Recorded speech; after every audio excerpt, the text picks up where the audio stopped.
Alright. The poem I'm going to read is Psalm by Paul Celan. Um, I'd like to give a brief background of Paul Celan, just to give a little bit of context about why he would write this poem. He was born in Romania in 1920 to a German-speaking Jewish family.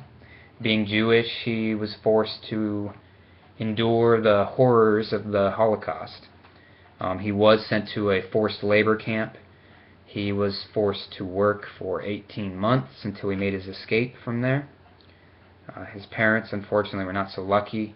They were sent to a concentration camp where they both died. Paul Celan would commit suicide in 1970, presumably heavily influenced by these events.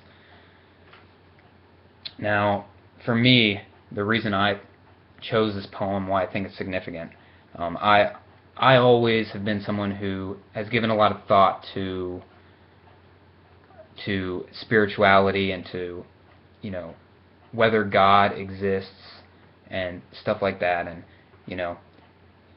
for me, as an American living in the time I am now, being a white male as well, I mean, being in the majority, my problems are pretty insignificant. Yet the problem of whether God exists is something that has, it's something I think about constantly, and something that's never too far from my mind. And I go back and forth about it, and it's a struggle, to try to, land on an answer about that kind of thing. And, for someone like Paul Celan, who has, survived the Holocaust, I mean, he's someone who had real problems. And not only that, but he was someone who was born into a Jewish family and presumably was always taught these kind of religious teachings. And, I mean, it must be extremely difficult to believe in anything like that when you're living through one of the most horrific events that would ever occur. So, a little bit about this poem. The tone, I feel like, is very reflective of someone's search for God, especially when they feel like God has been absent from their life. The tone is very nihilistic, very hopeless. The repetition, I also feel like, is very important in this poem, because it's very reflective of life itself, and the apparent meaningless of life, especially when you have spent so much time searching for God, and God just seems to be not there. The imagery, I feel like, is also very important.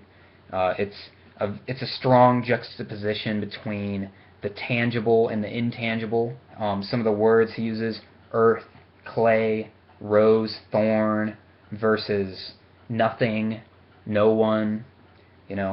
Very strong. Okay, so this is a free verse poem. It was originally in German, so I don't think too much is lost from the translation into English, though. So, without further ado, here is Psalm by Paul Celan. No one kneads us again out of earth and clay. No one encants our dust. No one. Blessed art thou. No one. In thy sight would we bloom. In thy spite. And nothing we were, are now, and ever shall be, blooming. The nothing, the no one's rose.